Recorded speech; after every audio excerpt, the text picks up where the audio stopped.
Bonsoir à tous et bienvenue sur la chaîne toujours proche des populations. Plaisir de vous retrouver pour votre journal. Voici les titres de ce mardi 2 janvier 2024. Le carton rouge s'intéresse ce soir au calvaire vécu par les habitants et les automobilistes des communes d'Adjamé, d'Atekoubé et de Yopougon, au banc des accusés, riverains et autorités compétentes. Reportage tout à l'heure. À l'international, au Mali, les tensions se renforcent avec les autorités de transition. Les séparatistes touaregs rejettent l'idée d'un dialogue direct pour la paix et la réconciliation. Voici pour les titres. Merci pour votre fidélité. Fini les fêtes de fin d'année, place au travail. Les Ivoiriens ont repris le boulot ce mardi. Si dans le secteur du commerce, les activités ont repris timidement, dans l'administration, c'est tout le contraire. Les agents sont à leur poste. Une reprise marquée par les traditionnels vœux de Nouvel An, selon nos reporters Noussangare et Kader Bachil. Mardi 2 janvier 2023, nous sommes au lendemain de la fête du Nouvel An. Au marché au forum dans la commune d'Adjamé, l'ambiance est timide. La plupart des commerces sont fermés. Fatim, propriétaire d'un magasin de vente d'articles divers, est l'une des rares commerçantes à avoir ouvert ce jour. Il n'y a pas trop d'effervescence actuellement parce que, comme vous avez pu constater, tout le monde n'est pas sorti, les étals sont fermés. Il y a la fatigue en fait. On a travaillé jusqu'au 31 à 21h. On est super hyper fatigué. Donc c'est normal que, voilà, pour certains, ils restent à la maison se reposer, c'est important. Mais bon, comme je vous l'ai dit, moi, c'est mon dynamisme qui me permet de rester en fait aujourd'hui. Je ne peux pas me permettre de ne pas passer. Parce qu'il y a les grossistes qui m'attendent et tout. Ce marché, qui d'ordinaire ne désemplit pas, s'est vidé de son monde habituel. Conséquence, Massiata, vendeuse de légumes, peine à avoir des clients. Après la fête, là, ça ne marche pas comme ça. Les gens ne viennent pas comme ça. Donc, les gens sont fatigués. Donc, les clients viennent un peu, quoi. On vient, les personnes qui passent là, eux vont payer. Sinon, on reste à la maison. Si eux, ils vont faire comment? Si les activités reprennent timidement chez les commerçants, dans l'administration, c'est tout le contraire. Au ministère des Finances et du Budget, depuis 7h30 ce matin, les agents sont à leur poste. C'est la nouvelle année. Le directeur des ressources humaines visite les agents dans les bureaux pour présenter ses vœux. En raison des défis, comme le ministre l'a indiqué, de la nation, il appelle et exhorte tous ses collaborateurs à faire preuve d'engagement, preuve de civisme, d'éthique et de déontologie dans toutes les activités pour l'intérêt de la nation. Vous savez, le ministère des Finances et du Budget est au cœur de toutes les activités de l'administration, pour ne pas dire de toutes les activités de la nation. Le 29 décembre, vendredi 29 décembre, jusqu'à minuit, en raison des exigences de la marche de l'année, les agents étaient encore au bureau pour boucler les derniers dossiers. Après les fêtes de la Saint-Sylvestre, vous pouvez constater que tous les agents sont à leur poste. Même ambiance à l'Institut national des statistiques, où les agents sont à la tâche pour finaliser les différents rapports.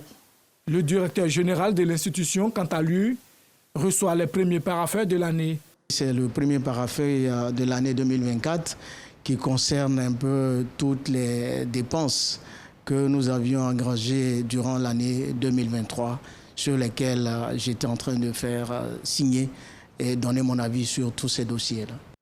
En cette nouvelle année 2024, tous souhaitent plein succès à la Côte d'Ivoire, qui accueille la plus grande compétition sportive du continent, la CAN, Coupe d'Afrique des Nations. Place au carton rouge.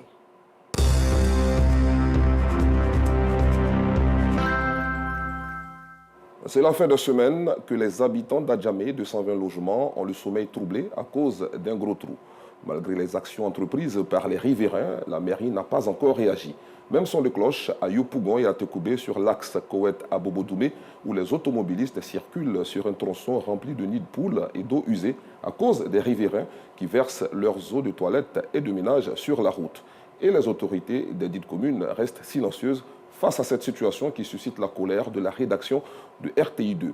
Un mécontentement traduit par Ansita Diarra et connu par Gassoro de Madongui. Voici le trou de tous les dangers. Tous les dangers, avons-nous dit.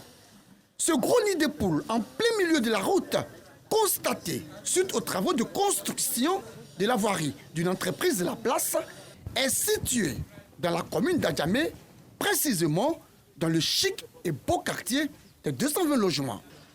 Depuis lors, les riverains ont perdu la joie de vivre et donc vivent dans l'anxiété. Même matin, on se lève, on voit un gros trou. Très, très, très dangereux. Je reste ici, je crie. Quand les enfants quittent à l'école, là, je crie. Ne courez pas, vous pouvez tomber, c'est un risque de crier pas. On est en danger parce que moi, ma maison à côté, là. On sollicite l'aide des autorités. Depuis, nous avons fait signe. Ils sont même venus constater et depuis là, il n'y a rien. C'est regrettable d'être dans ces situations-là parce qu'aujourd'hui, tout le monde utilise cette voie. Il y a des maisons à côté, il y a l'école. L'angoisse due à ces dangers, c'est le quotidien du responsable de ce maquis qui a vu sa clientèle chuter. L'un de ses clients a même terminé sa course dans ce trou le week-end dernier. Il y a un client qui était ici avec sa camarade, là qui n'a pas fait attention. Le moment où il était il est tombé dedans. On a bien appelé les pompiers, les pompiers s'est levé, comme les pompiers venaient se lever, mais on a fait asseoir, on a fait monter, on a fait asseoir et puis on a envoyé à l'hôpital. Santé rentré en bas. Et bon, ça s'il peut venir aider, on venir réparer comme ça, au moins on peut gagner nos pains. Parce que ça, toi, ça ne va pas. À plusieurs kilomètres d'Adjamé, dans les communes de Yopougon et d'Atekoubé, sur l'axe Kowet-Abobodoumé, le décor est triste. Assez triste. Et oui, le tableau, il est sombre. Regardez vous-même comment ce tronçon est délabré, dégradé, moche et rempli de nids de poules. Et c'est avec beaucoup d'inquiétude, de crainte, d'appréhension et de douleur que les automobilistes circulent sur cette vilaine et mauvaise voie. À ce problème s'ajoute l'incivisme et la mauvaise foi des riverains. Oui, ces habitants du quartier qui laissent leur eau de WC, de toilettes et de ménage couler sur le bitume. Les automobilistes contraints de lutter le goudron avec ces eaux usées. Que c'est dommage. L'eau là, l'eau usée, ça quitte dans les quartiers pointés jusqu'au goudron. C'est pas normal, les enfants jouent. Et tout ça là, c'est tout ça qui provoque des maladies. Nous-mêmes, qui sommes déjà passants, nous-mêmes, quand on voit cet état-là, l'état de la route, ça nous fatigue. Avec ces eaux usées qui traversent, et bon, on ne sait plus comment on doit passer. Donc c'est à cause de tout ça là que les chauffeurs augmentent le prix du transport. Nous, on souhaite que ça change. En réalité, emprunter ce chemin, que de difficultés, un véritable calvaire, une véritable souffrance, une tourmente indescriptible pour les usagers. Un véritable parcours du combattant. Quel dommage. Vous venez ici même ces problèmes. Ça fait maintenant 4 ans, la voie est dégradée. Il n'y a personne. C'est nous-mêmes les chauffeurs souvent. Nous cotisons, nous donnons aux gens. Vous mettez les gravats, vous voyez les gravats qui sont là, non. Voilà. C'est grâce à nous aujourd'hui, là, tu vois que les véhicules circulent. La route ici, là, sérieusement, de nous, c'est gâté même. C'est gâté. Moi, ma voiture, même, la semaine passée, mais ça a gâté ma voiture. On construit sur les caniveaux. Même tout ça, sur les marins, on construit sur les caniveaux. Il n'y a pas de passage. Les clients, c'est plein. Chaque jour, on fait par là-bas, nous. Chaque fois, doucement, nous-mêmes, on va dire, mais ça se gâte. Ça fait au moins 2 ans qu'on parle de ce coin-là. On ne trouve pas de solution. On est allé à la mairie, il n'y a pas de solution. On ne sait pas qui doit faire cette voie-là pour nous. On ne sait pas si c'est Atekoubé ou bien c'est Yopougon. Vraiment, on vous demande pardon. Venez nous aider. Ce chauffeur du taxi communal, lui, n'a malheureusement pas pu terminer sa journée. En cause, le mauvais état de la route. C'est ça qui a gâté la voiture. Ça m'a laissé. Même tous les reculs, tout ça là, c'est gâté à cause de la voie.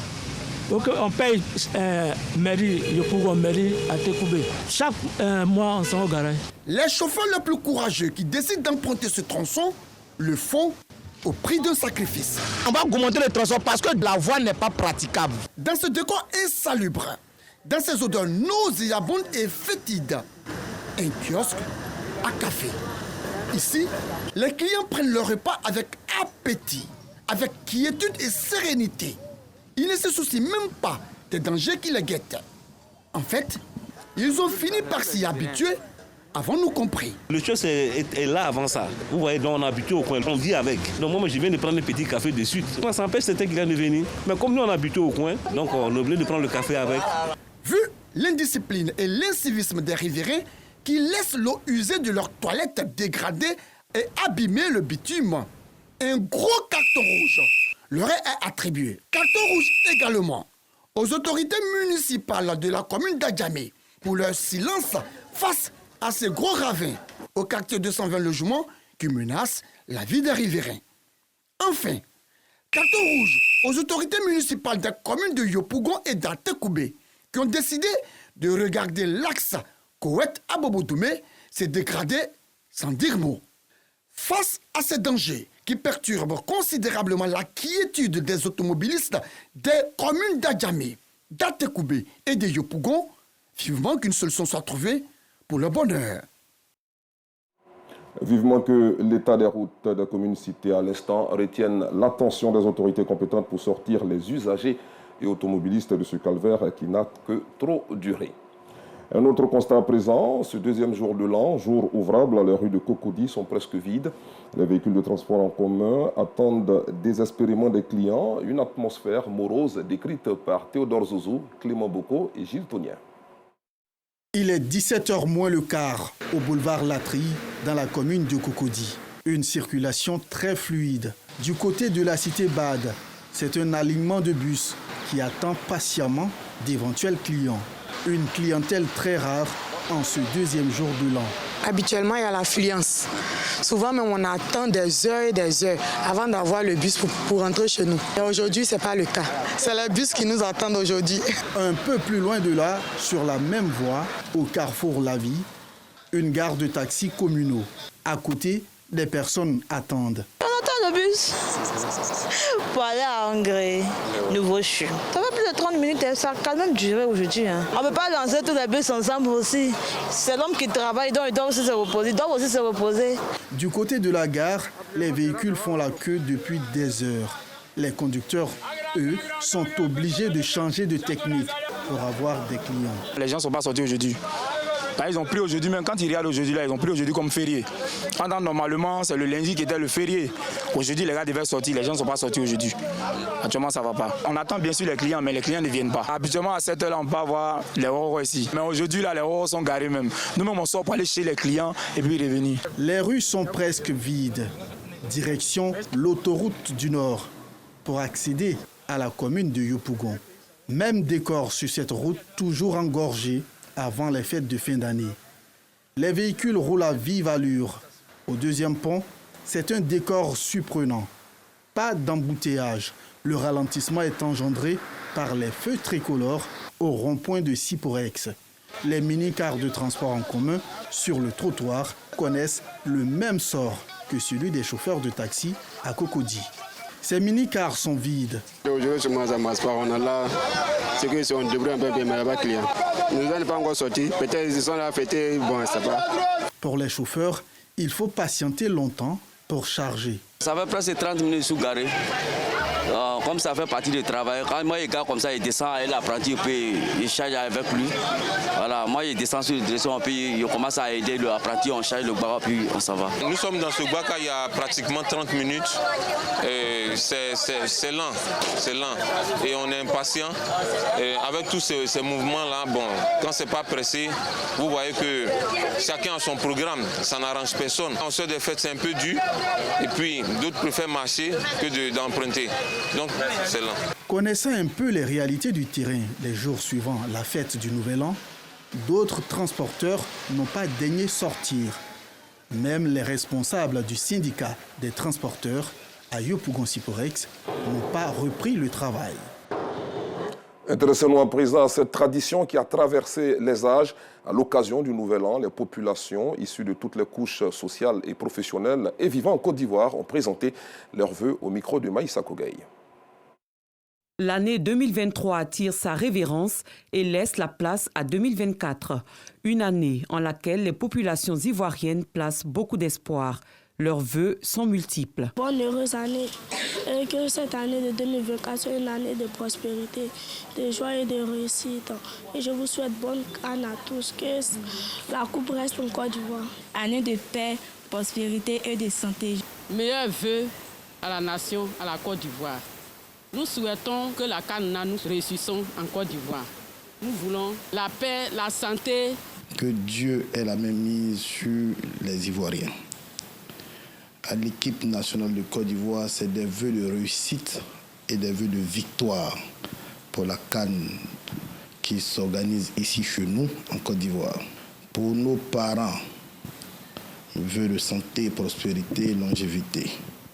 Que Dieu donne la paix dans notre pays et dans la sous-région. Je lance un appel aux jeunes Ivoiriens, leur demander de permettre que la CAN se déroule bien, parce que la CAN se joue chez nous, Moi, par exemple, je sais que nous allons remporter la CAN.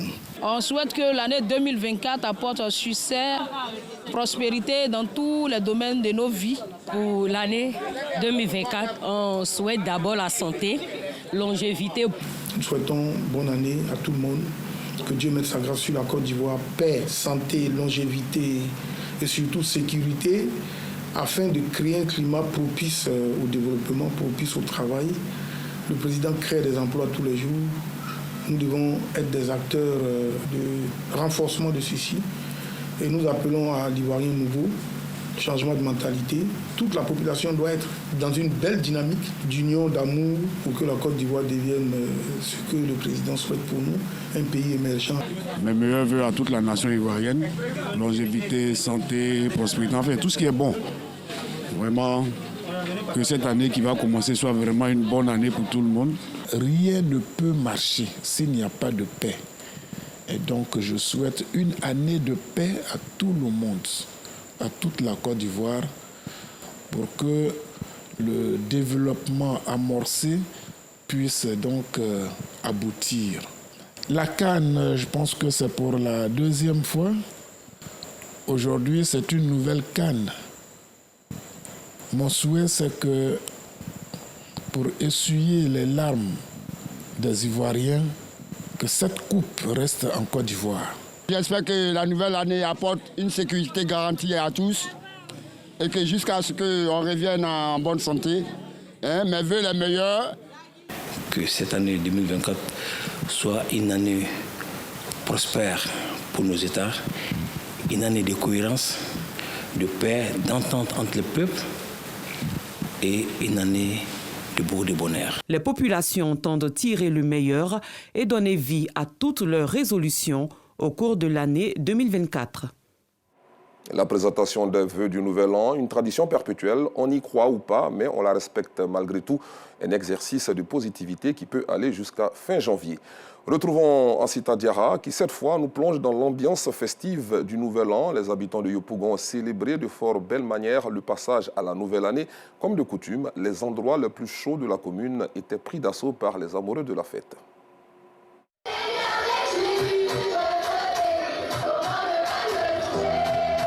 Il est 21h passées dans ce quartier de la commune de Yopougon ce lundi. Ce maquis grouille encore de monde et les amoureux de la fête célèbrent le Nouvel An au son de la musique.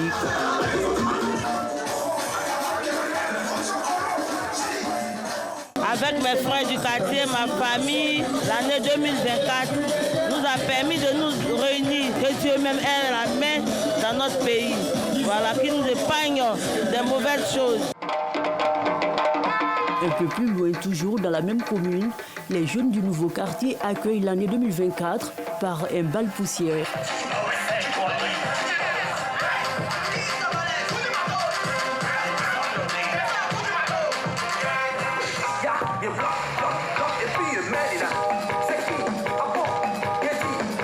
Ici, l'objectif est d'entamer la nouvelle année en famille ou encore entre amis. Aujourd'hui, 1er janvier, nous nous retrouvons sur le terrain au Liu City afin de célébrer le bal poussière dans la joie avec tous les parents, les enfants de Yopougon, nouveau quartier. L'objectif de cette activité est de réunir véritablement tous les enfants, les parents, les jeunes du nouveau quartier, anciens comme nouveaux, afin de célébrer le nouvel an dans la joie, dans la gaieté et surtout se souhaiter des vœux de meilleur comme on a l'habitude de faire de façon traditionnelle. La commune de Yopougon est réputée pour ses ambiances festives et cette ambiance confirme sa réputation. Au regard des festivités, c'est à croire que le jour suivant est aussi férié. À l'international, au Mali, les séparatistes touaregs ont rejeté ce mardi l'idée d'un dialogue direct intermalien pour la paix et la réconciliation proposée par le chef de la junte, qu'ils considèrent comme une façon de prononcer la caducité définitive de l'accord de paix de 2015 entre eux et Bamako.